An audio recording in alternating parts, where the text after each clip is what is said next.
എല്ലാവർക്കും നമസ്കാരം. സാപ്പിയൻസ് PSCയുടെ പുതിയൊരു ക്ലാസ്സിലേക്ക് സ്വാഗതം. കറണ്ട് അഫയേഴ്സിന്റെ ക്ലാസ്സിലേക്ക് സ്വാഗതം.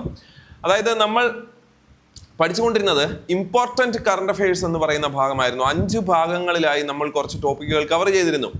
അപ്പോൾ ഈ ഒരു ഭാഗം കൊണ്ട് നമ്മൾ ആദ്യത്തെ 10 ടോപ്പിക്ക് പൂർത്തിയാക്കുകയാണ്. അപ്പോൾ ഈ ഒരു ക്ലാസ്സിൽ നമ്മൾ പഠിക്കാൻ പോകുന്നത്, ഇവിടെ ശ്രദ്ധിക്കും, നിങ്ങൾക്ക് ഇവിടെ കാണാനായിട്ട് സാധിക്കും, ഇവയൊക്കെയായിരുന്നു നമ്മുടെ ആദ്യത്തെ 10 ടോപ്പിക്ക്. ഒന്നാമത്തത് നിയമസഭാ തെരഞ്ഞെടുപ്പ് 2026 പഠിച്ചു. 2 ബുക്കർ പുരസ്കാരവും ഇന്റർനാഷണൽ ബുക്കർ പുരസ്കാരവും പഠിച്ചു. നോബൽ പുരസ്കാരം 2025 കഴിഞ്ഞായിരുന്നു. പത്മ പുരസ്കാരം കഴിഞ്ഞു. എഴുത്തച്ഛൻ പുരസ്കാരം, വള്ളത്തോൾ പുരസ്കാരം, വയലാർ അവാർഡ് കഴിഞ്ഞ ക്ലാസ്സുകളിൽ പൂർത്തിയാക്കി. അപ്പൊ ഇന്നത്തെ ക്ലാസ്സിൽ നമ്മൾ ഈ 2 പുരസ്കാരത്തെ കുറിച്ചാണ് നടക്കാനായി പോകുന്നത്. ഏതൊക്കെ? ഓടക്കുഴൽ പുരസ്കാരവും കേരള സാഹിത്യ അക്കാദമി പുരസ്കാരവും. ഈ 2 പുരസ്കാരവും കൂടി നമുക്ക് എന്ത് ചെയ്യാം, വേഗം പഠിക്കാനായി നോക്കാം. അപ്പം ഈ 2 പുരസ്കാരങ്ങൾ തീർന്നു കഴിയുമ്പോൾ നമുക്ക് ആദ്യത്തെ 10 പ്രധാനപ്പെട്ട ടോപ്പിക്കുകൾ പൂർത്തിയാവും. നിങ്ങൾക്ക് ക്ലാസ്സുകൾ ഇഷ്ടപ്പെടുന്നുണ്ടെങ്കിൽ ക്ലാസ്സുകൾ ഷെയർ ചെയ്തും ക്ലാസ്സുകൾ ലൈക്ക് ചെയ്തും സപ്പോർട്ട് ചെയ്യുക. നമുക്ക് നേരെ ക്ലാസ്സിലേക്ക് പോവാം. അപ്പോൾ ആദ്യം പഠിക്കുന്നത് കേരള സാഹിത്യ അക്കാദമി പുരസ്കാരമാണ്. ഇതാണ് കേരള സാഹിത്യ അക്കാദമി പുരസ്കാരം. അപ്പോൾ കേരള സാഹിത്യ അക്കാദമി പുരസ്കാരം 2024 ആണ് നമ്മുടെ ചോദ്യം. കേരള സാഹിത്യ അക്കാദമി പുരസ്കാരം 2024. ശ്രദ്ധിക്കൂ, കേരള സാഹിത്യ അക്കാദമി പുരസ്കാരം 2024 ഫസ്റ്റ് പോയിന്റ്, മികച്ച കവിത ഏത്? മികച്ച കവിതയാണ് മുരിങ്ങ വാഴ കറിവേപ്പ്. മികച്ച കവിതയാണ് മുരിങ്ങ വാഴ കറിവേപ്പ്. ഈ മുരിങ്ങ വാഴ കറിവേപ്പ് എന്ന കവിത രചിച്ചയാളാണ് അനിത തമ്പി. അപ്പൊ അത് ഓർത്തിരിക്കാനായിട്ട്, മികച്ച കവിത എഴുതിയ ആള് കവിത അനിത, കവിത അനിത, കവിത അനിത, കവിത അനിത, അനിത തമ്പി. മുരിങ്ങ വാഴ കറിവേപ്പ്. വാഴയുണ്ട്, പേടിക്കണ്ട. മുരിങ്ങ വാഴ കറിവേപ്പ്. അടുത്തത് മികച്ച നോവൽ.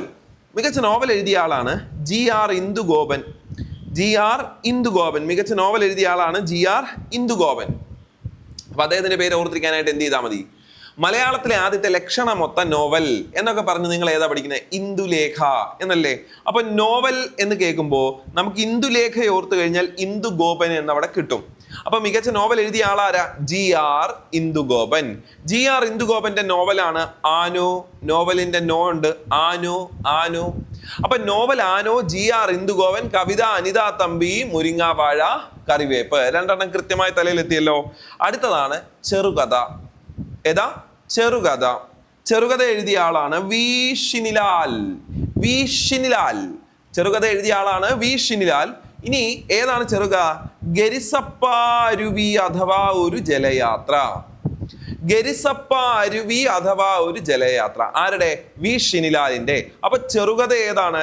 ചെറുകഥയാണ് ഗരിസപ്പ അരുവി അഥവാ ഒരു ജലയാത്ര. ആരുടെയാ? V ഷിനിലാൽ. അപ്പൊ കവിത പഠിച്ചു, നോവൽ പഠിച്ചു, ചെറുകഥ പഠിച്ചു. ഇനി അടുത്തത് നാടകം. നാടകം എഴുതിയ ആളാണ് ശശിധരൻ നടുവിൽ. ശശിധരൻ നടുവിൽ. നാടകം എഴുതിയ ആളാണ് ശശിധരൻ നടുവിൽ. നാടകത്തിന്റെ പേരാണ് പിത്തളശലഭം. നാടകത്തിന്റെ പേരാണ് പിത്തളശലഭം. അപ്പം നാടകം എഴുതി ശശിധരൻ, നാടകം എഴുതി ശശിധരൻ നടുവിൽ, നാടകത്തിന്റെ പേര് പിത്തളശലഭം. ഓക്കെ ആണ്. അടുത്തതാണ് സാഹിത്യ വിമർശന ഗ്രന്ഥം. സാഹിത്യ വിമർശനം ഏതാണെന്ന് ചോദിച്ചാൽ G ദിലീപനാണ് കിട്ടിയത്, അല്ലെ? ഈ അടുത്തിടയ്ക്ക് കുറെ വിമർശനങ്ങൾ ഏറ്റുവാങ്ങിയ ആളാണ് ആര്? ദിലീപ് എന്നവിടെ ഓർത്തു കഴിഞ്ഞാൽ സാഹിത്യ വിമർശനം ആർക്ക് കിട്ടും? G ദിലീപന് കിട്ടും. ഏതാ കൃതി?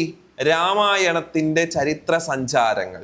രാമായണത്തിന്റെ ചരിത്ര സഞ്ചാരങ്ങൾ എന്ന കൃതിക്കാണ് G ദിലീപിന് സാഹിത്യ വിമർശനത്തിനുള്ള പുരസ്കാരം ലഭിക്കുന്നത്. അപ്പോൾ നമ്മൾ കവിത പഠിച്ചു, നോവല് പഠിച്ചു, ചെറുകഥ പഠിച്ചു, നാടകം പഠിച്ചു, സാഹിത്യ വിമർശനം പഠിച്ചു, എല്ലാം കിട്ടി. നെക്സ്റ്റ് വൈജ്ഞാനിക സാഹിത്യം. വൈജ്ഞാനിക സാഹിത്യം എന്ന മേഖലയിൽ വൈജ്ഞാനിക സാഹിത്യം കിട്ടുന്നത് ദീപക് പിക്കാണ്. ദീപക് പി. വൈജ്ഞാനിക സാഹിത്യം എന്ന മേഖലയിൽ കിട്ടുന്നത് ദീപക് പിക്കാണ്. നിർമ്മിത ബുദ്ധികാലത്തെ സാമൂഹിക രാഷ്ട്രീയ ജീവിതം എന്നുള്ളതായിരുന്നു കൃതി. ഓക്കെ, അപ്പൊ അതും എന്തായി അവിടെ നിങ്ങൾക്ക് ഓർത്തിരിക്കാവുന്നതാണ്. നെക്സ്റ്റ് ജീവചരിത്രം അല്ലെങ്കിൽ ആത്മകഥ. ജീവചരിത്രം അല്ലെങ്കിൽ ആത്മകഥ എന്ന വിഭാഗത്തിൽ ലഭിക്കുന്നത് ആർക്കാണെന്ന് ചോദിച്ചാൽ ഡോക്ടർ K രാജശേഖരൻ നായർ. ആർക്കാ? Doctor K Rajasekharan Nair. ഏതാണ്? ജീവചരിത്രം അല്ലെങ്കിൽ ആത്മകഥ എന്ന വിഭാഗത്തിൽ കിട്ടുന്നത് ഡോക്ടർ K രാജശേഖരൻ നായരാണ്. കൃതിയുടെ പേരെന്താണെന്നറിയോ? ഞാൻ എന്ന ഭാവം. കൃതിയുടെ പേരാണ് ഞാൻ എന്ന ഭാവം. എഴുതിയതാര? Doctor K Rajasekharan Nair. ജീവചരിത്രം അല്ലെങ്കിൽ ആത്മകഥ എന്ന വിഭാഗത്തിൽ. അടുത്തതാണ് യാത്രാവിവരണം. യാത്രാവിവരണം യാത്രാവിവരണം എന്ന് പറയുന്നത് എഴുതിയ ആരാ? KR അജയനാണ്. KR അജയൻ. അജയമായ യാത്ര. എങ്ങോട്ടേക്ക്? ഹിമാലയത്തിലേക്ക്. ആരോഹണം ഹിമാലയം. അപ്പൊ ആരോഹണം ഹിമാലയം എന്നുള്ളത് ആരുടെയാ? KR അജയൻ. എന്തിന് കിട്ടി? യാത്രാവിവരണത്തിനുള്ള പുരസ്കാരം കിട്ടി. നെക്സ്റ്റ്, വിവർത്തനത്തിനുള്ള പുരസ്കാരം കിട്ടുന്നത് ചിഞ്ചു പ്രകാശിനാണ്. എൻ്റെ രാജ്യം എൻ്റെ ശരീരം എന്നുള്ളതാണ്. ബാലസാഹിത്യത്തിനുള്ള പുരസ്കാരം കിട്ടുന്നത് EN ഷീജ. ബാലസാഹിത്യത്തിനുള്ള പുരസ്കാരം കിട്ടുന്ന ആർക്കാ? EN ഷീജ. കൃതിയാണ് അമ്മ മണമുള്ള കനിവുകൾ. കൃതി ഏതാണ്? അമ്മ മണമുള്ള കനിവുകൾ. അമ്മ മണമുള്ള കനിവുകൾ. അതാണ് ബാലസാഹിത്യത്തിനുള്ള പുരസ്കാരം കിട്ടുന്നത്. ബാലന്മാരല്ലേ? ബാലന് അമ്മയോടല്ലേ ഇഷ്ടം? അമ്മ മണമുള്ള കനിവുകൾ. EN ഷീജ. ഹാസ്യ സാഹിത്യത്തിനുള്ള പുരസ്കാരം കിട്ടുന്നത് നിരഞ്ജനാണ്. ദൈവത്തിന്റെ മൈതാത്മകത എന്നുള്ളതാണ് കൃതി. ശരി, അപ്പൊ ഇത്രയും കാര്യങ്ങളാണ് എന്തുമായി ബന്ധപ്പെട്ട് പഠിക്കാനുള്ളത്? കേരള സാഹിത്യ അക്കാദമി പുരസ്കാരം 2024 ബന്ധപ്പെട്ട് നിങ്ങൾക്ക് പഠിക്കാനായിട്ടുള്ളത്. ഇനി ഇത് കൂടാതെ ഒരു ടോപ്പിക് കൂടി നമുക്ക് എന്ത് ചെയ്യാനുണ്ട്? ഈ ഒരു ക്ലാസ്സിൽ പറയാനുണ്ട്. അതേതാണ്? ഓടക്കുഴൽ പുരസ്കാരമാണ്. അപ്പൊ നമുക്കിനി നേരെ എന്ത് ചെയ്യാം? ഓടക്കുഴൽ പുരസ്കാരത്തിലേക്ക് പോകാം. അതിനു മുമ്പ് കേരള സാഹിത്യ അക്കാദമി എന്ന് പറയുന്നത് ആസ്ഥാനം തൃശ്ശൂരാണ്. 1956 ഓഗസ്റ്റ് 15 കേരള സാഹിത്യ അക്കാദമി എന്ത് ചെയ്യുന്നത്? തിരുക്കൊച്ചി ഗവൺമെന്റ് രൂപീകരിക്കുന്നത്. 1956 ഓഗസ്റ്റ് 15. നമുക്കറിയാം നവംബർ 1 കേരളം നിലവിൽ വരുന്നത്. തിരുക്കൊച്ചി ഗവൺമെന്റ് ആണ് രൂപീകരിച്ചത്. 1956 ഒക്ടോബർ 15 എന്ത് ചെയ്തു? തിരുവനന്തപുരത്തെ കനകക്കുന്ന് കൊട്ടാരത്തിൽ വെച്ച് ഔപചാരിക ഉദ്ഘാടനം നടത്തുകയും 1958 ആസ്ഥാനം എങ്ങോട്ടേക്ക് മാറ്റി? തൃശ്ശൂരിലേക്കും മാറ്റി. കേരള സാഹിത്യ അക്കാദമിയുടെ കാര്യമാണ് പറഞ്ഞത്. ഇനി നമുക്ക് എങ്ങോട്ടേക്ക് പോകണം? ഓടക്കുഴൽ പുരസ്കാരത്തിലേക്ക് പോകാം. എന്ത് പുരസ്കാരം? ഓടക്കുഴൽ പുരസ്കാരം. ഓടക്കുഴൽ പുരസ്കാരം. ശ്രദ്ധിക്കൂ. ഓടക്കുഴൽ പുരസ്കാരത്തെ കുറിച്ച് പറയുമ്പോൾ ഓടക്കുഴൽ പുരസ്കാരം, നമ്മളൊരു പുരസ്കാരം ഇവിടെ പഠിക്കുമെന്ന സമയത്ത് നമ്മൾ എന്ത് ചെയ്യാറുണ്ട്? ആദ്യ ജേതാവിനെയൊക്കെ പഠിപ്പിച്ചുകൊണ്ടാണ് നമ്മൾ പോകാറുള്ളത്.